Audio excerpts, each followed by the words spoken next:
दोस्तों आज हम बात करेंगे summary of the parable of the pipeline book summary की, जो कि हिंदी में है। तो मैं आप लोगों को आज इसके बारे में बताने जा रहा हूं। तो शुरू करते हैं दोस्तों। The parable of the pipeline summary इन हिंदी, अमीर बनने का रहस्य। The parable of the pipeline book summary इन हिंदी, पैसे की पाइपलाइन कैसे बनाएं। बाल्टी मत भरो, पैसे की पाइपलाइन बिछाओ। पैसों की पाइपलाइन बनाने का जादुई तरीका। अमीर बनने का रहस्य। मिलीनियर बनना है तो पाइपलाइन बनाओ। The parable of the pipeline, hard work versus smart work. The parable of the pipeline story in Hindi. तो be focus on this summary. Benefits of passive income, how to do passive income in Hindi. The अमीर, तो दोस्तों अमीर बनने का सबसे बड़ा रहस्य। यदि आप भी सोचते हैं कि आप दौलत तभी बना सकते हैं जब आपकी सैलरी ज़्यादा होगी, तो आज बिल्कुल गलत है। अधिकांश लोग इसी भ्रम में जी रहे हैं कि दौलत बनाने के लिए सैलरी का होना आवश्यक है।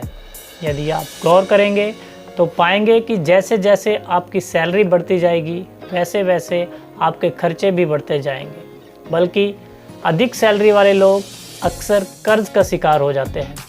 जिस दिन उनकी नौकरी चली जाती है उस दिन उनके पास आय का कोई भी साधन मौजूद नहीं रहता है। यदि आप भी उन लोगों में से एक हैं जिनकी निजी अच्छी सैलरी होने के बाद जेब में कुछ भी नहीं बचता है, तो ये बुक समरी आपके लिए है दोस्तों। ये बुक हमें ऐसी पाइपलाइन को बिल्ड करना सिखाती है जो हमें हमेशा रेसिडुअल इनकम देती रहती है। रेसिडुअल इनकम से मतलब है कि हम एक बार काम करते हैं फिर हम उससे हमेशा पैसा कमाते हैं दोस्तों। यही कारण है कि पाइपलाइन लगातार पैसा पंप करती रहती है। हर दिन, हर महीने, हर साल काम करें या ना करें दोस्तों।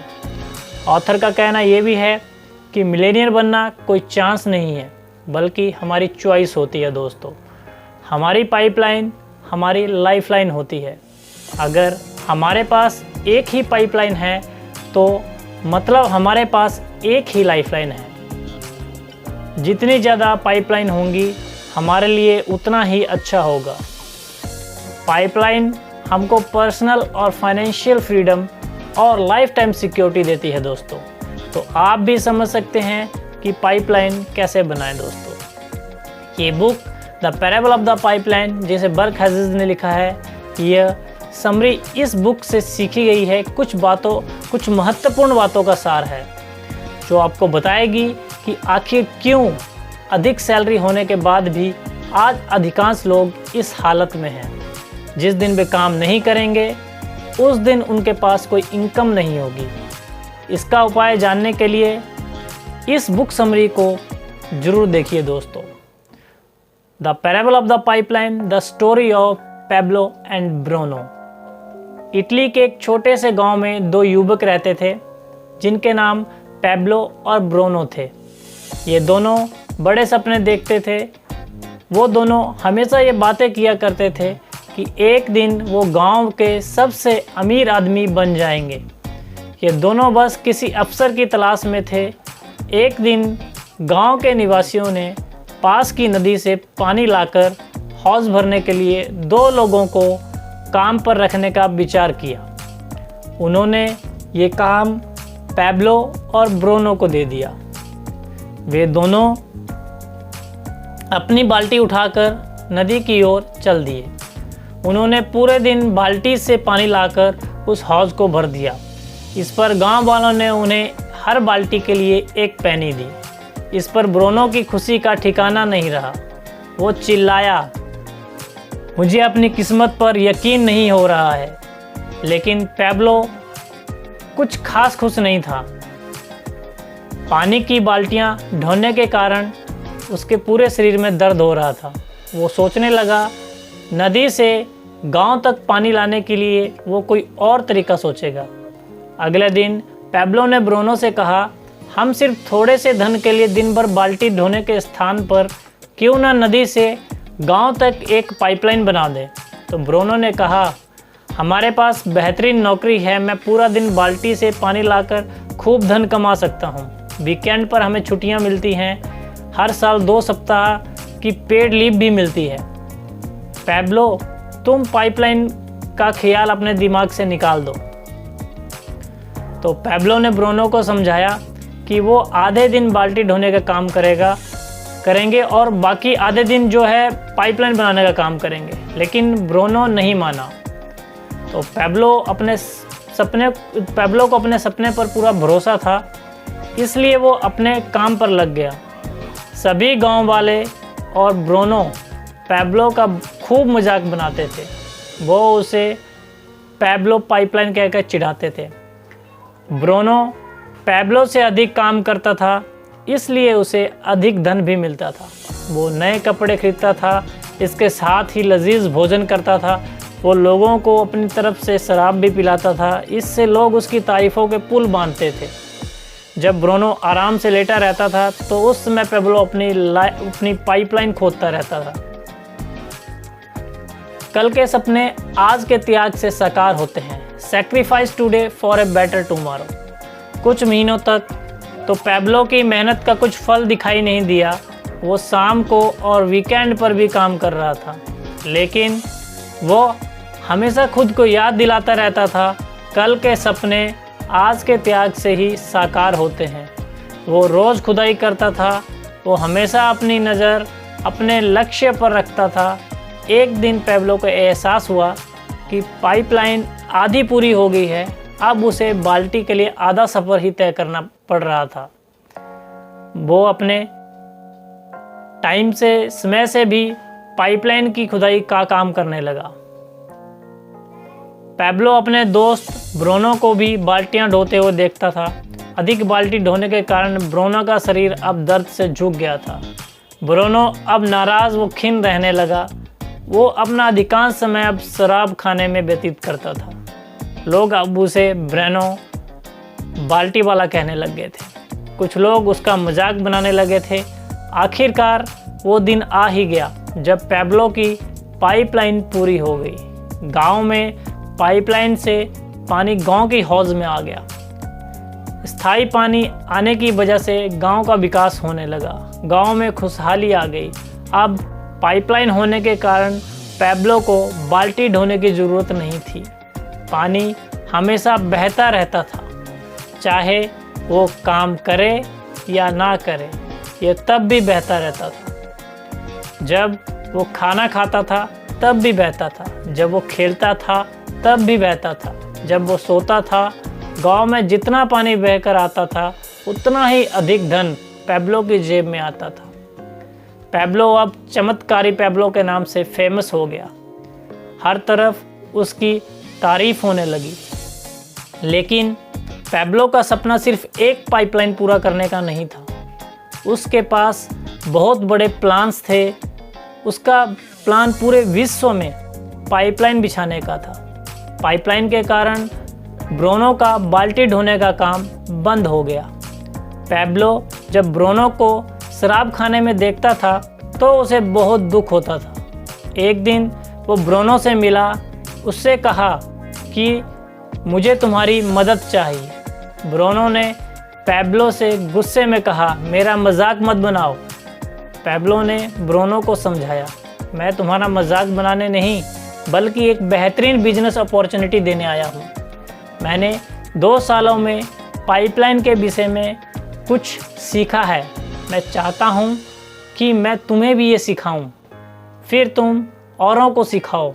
इसे पूरे विश्व में हर घर तक ये पाइपलाइन पहुँच जाए। पैब्लो आगे कहने लगा, जरा सोचो, इन पाइपलाइन से जितना ज़्यादा पानी बहेगा हमारी जेब में भी उतना ही अधिक पैसा आएगा। आखिर ब्रूनो को इस पाइपलाइन के बिजनेस में बड़ी अपॉर्चुनिटी दिखाई दे गई। उसने पैब्लो की ओर दोस्ती का हाथ बढ़ा दिया। बरसों बाद भी अब पैब्लो और ब्रूनो दोनों रिटायर हो चुके हैं, लेकिन उनके पाइपलाइन का बिजनेस अब भी उनके बैंक अकाउंट में हर साल करोड़ों डॉलर लेकर आता है। आप कौन हैं, एक बकेट कैरियर या एक pipeline builder? Who are you, a bucket carrier और अ पाइपलाइन बिल्डर? कई बार जब वो यात्रा कर रहे होते थे तो वो बाल्टी ढोने वाले युवकों को अपनी कहानी सुनाते थे। उन्हें भी पाइपलाइन बनाने में मदद करना चाहते थे, लेकिन कुछ तो उनकी बात सुनकर खुश होते थे, जबकि अधिकांश उनके पाइपलाइन के विचार को सिरे से खारिज कर देते थे। उनके पास हमेशा पाइपलाइन ना बनाने का कोई ना कोई बहाना होता था, लेकिन आखिरी में वो दोनों स्वीकार करते थे कि वो बाल्टी ढोने वाले समाज में रहते हैं, इसलिए वो बहुत ही कम ही पाइपलाइन बनाने का सपना देखने की हिम्मत कर सकते हैं। अब आप भी अपने आप से ये सवाल कीजिए कि आप कौन हैं, बाल्टी ढोने वाले या पाइपलाइन बनाने वाले? क्या आपको सिर्फ तभी पैसे मिलते हैं जब आप खुद ब्रोनो की तरह काम करते हैं, या पैब्लो की तरह एक बार काम करते हैं फिर आपको उस काम के बार बार पैसे मिलते हैं? यदि आप भी ज़्यादातर लोगों की तरह हैं तो आप भी बाल्टी ढोने का ही काम कर रहे हैं। आप केवल समय के बदले पैसे बनाने पर ही काम कर रहे हैं। इसे ऐसे समझिए, आप यदि 1 घंटा काम करेंगे तो आपको 1 घंटे के ही पैसे मिलेंगे। 1 महीने के बदले 1 महीने के ही पैसे मिलेंगे। 1 साल के बदले 1 साल के ही पैसे मिलेंगे। इसी जाल में अधिकांश लोग फंसे हुए हैं। लेकिन इस बाल्टी ढोने वाले काम में सबसे बड़ी प्रॉब्लम यही है, जिस दिन आप काम करना बंद कर दोगे, आपकी जेब में पैसा आना भी बंद हो जाएगा। मतलब बाल्टी ढोना बंद तो पैसे आना बंद। बाल्टी ढोने वाले यानी नौकरी पेशे वाले लोग असुरक्षित होते हैं। The power of the pipeline. बाल्टी ढोने वाली सुरक्षित नौकरी जैसी कोई चीज़ नहीं होती। क्या देख सकते हैं कि बाल्टी ढोने वाले लोग कितने असुरक्षित होते हैं, समय के बदले पैसे के जाल में। यह सबसे बड़ी प्रॉब्लम है। जब आप समय नहीं बेचोगे तो आपको पैसा भी नहीं मिलेगा। जब आप समय नहीं दे पाएंगे तो आपके साथ क्या होगा, ज़रा सोचिए। क्या होगा यदि नौकरी में आपकी छटनी हो जाए? क्या होगा यदि आप बीमार हो जाएं, अपाहिज हो जाएं, या फिर आप बाल्टी ना ढो पाएं? क्या होगा अगर आप किसी इमरजेंसी की वजह से आपकी सारी जमा पूंजी खत्म हो जाए, किसी बीमारी की वजह से? यदि आपकी इनकम आना बंद हो जाए तो आप कब तक अपने हाउस या कार की किस्त दे पाएंगे? तो इस काम में सुरक्षा कहाँ है? जबकि पाइपलाइन तब भी पैसा देती है जब आप खेलते हैं। पाइपलाइन निरंतर आमदनी का साधन है, चाहे आप समय दें या ना दें। सच्ची सुरक्षा का एकमात्र तरीका यही है कि जब आप बाल्टी ढो रहे हों तो उसी समय एक पाइपलाइन बना लो। हम देखते हैं कि 99% लोग बाल्टियां ढोते हैं। वो ये मान लेते हैं कि अगर जीवन में कुछ पाना है तो वो बाल्टी ढोकर ही पाया जा सकता है। बाल्टी ढोने वाला मॉडल बताता है कि स्कूल जाओ, बाल्टियां ढोना सीखो, कड़ी मेहनत करो, ज़्यादा बाल्टियां ढोना सीखो, बाल्टी ए कंपनी से बाल्टी बी कंपनी की नौकरी कर लो ताकि आप ज़्यादा बाल्टी ढो पाओ। बाल्टी ढोने से लोग कितना कमाते हैं? शायद वो जितना कमाते हैं उससे उनकी बुनियादी ज़रूरतें भी पूरी नहीं हो पाती। जब बाल्टी ढोने वालों को लगता है कि उन्हें ज़्यादा पैसा चाहिए, तब उन्हें यही सॉल्यूशन मिलता है, ज़्यादा बाल्टी ढो। इसके लिए वो बाल्टी ढोने की दूसरी नौकरी भी करते हैं। बाल्टियां ढोने वाले ये तर्क देते हैं, ज़्यादा बाल्टियों का अर्थ है ज़्यादा वेतन।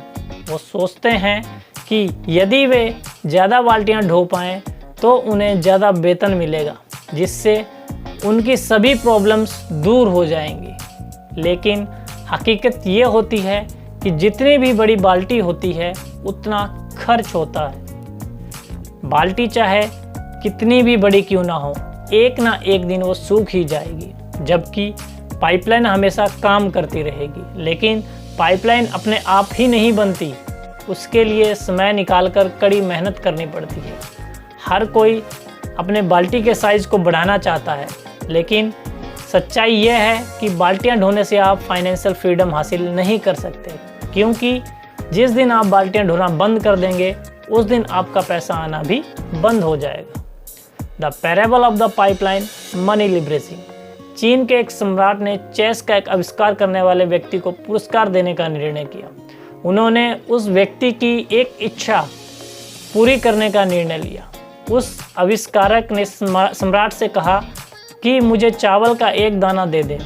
इस पर सम्राट ने हैरानी से कहा, बस चावल का एक दाना?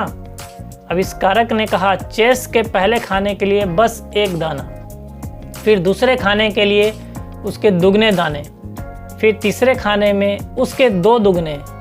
ये सब चलता रहे जब तक वो चावल का एक दाना चेस के सभी खानों में दुगना ना हो जाए। बस यही मेरी इच्छा है।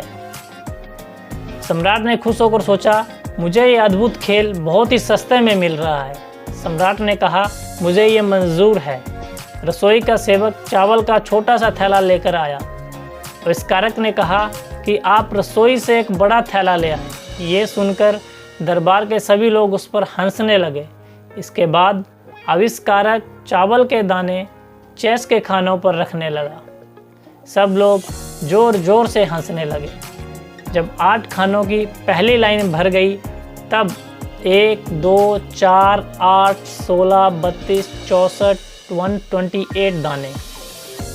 जल्द ही चावल के छोटे ढेर दुगने होकर मध्यम आकार के थैलों में बदल गए, जो दुगने होकर चावल के बड़े बड़े थैले बन गए। दूसरी लाइन के आखिरी तक सम्राट की समझ में आ गया कि उससे बहुत बड़ी गलती हो गई है। अब जब आविष्कारक को देने वाले दानों की संख्या 32,768 हो गई थी, जबकि अभी भी 48 यानी कि 48 खाने बाकी थे, उन्होंने ये प्रक्रिया बंद करवा दी। अपने गणितज्ञों को बुलाकर इस प्रक्रिया को समझाने के लिए कहा। काफ़ी मत्थापच्ची करने के बाद गणितज्ञ इस नतीजे पर पहुँचे कि अगर हर खाने में चावल का दाना दुगना होता रहा तो चेस के आखिरी खाने में कुल 18 मिलियन ट्रिलियन चावल के दाने होंगे, जो पूरे विश्व में उपलब्ध चावल का 10 गुना होगा।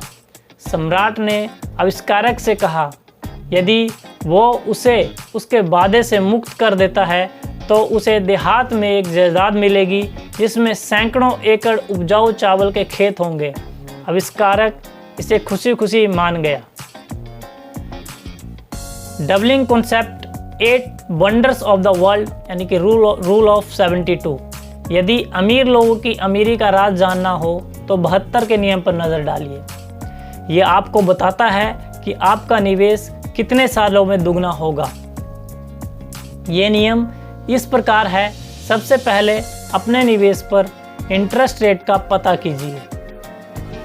अब 72 में से इंटरेस्ट रेट को विभाजित कीजिए, फिर जो परिणाम आएगा वो बताएगा कि आप निवेश कितने साल दुगना होगा। उदाहरण के लिए, यदि आपका $1 लाख डॉलर का निवेश है, उस पर 10% ब्याज की दर है। अब अगर 72 को 10 से विभाजित करें तो परिणाम 7.2 वर्ष आएगा। इस प्रकार आपके $1 लाख का 10% वार्षिक ब्याज की दर से 7.2 वर्षों में $2 लाख हो जाएगा। इसे हम एक एग्जाम्पल से समझते हैं। स्टेप 1 प्रारंभिक निवेश $1 लाख। स्टेप 2 वार्षिक दर 10% पर ईयर। और स्टेप 3 72/10 = 7.2 ईयर्स। लाभ $1 लाख का $2 लाख यानी 7.2 ईयर्स में।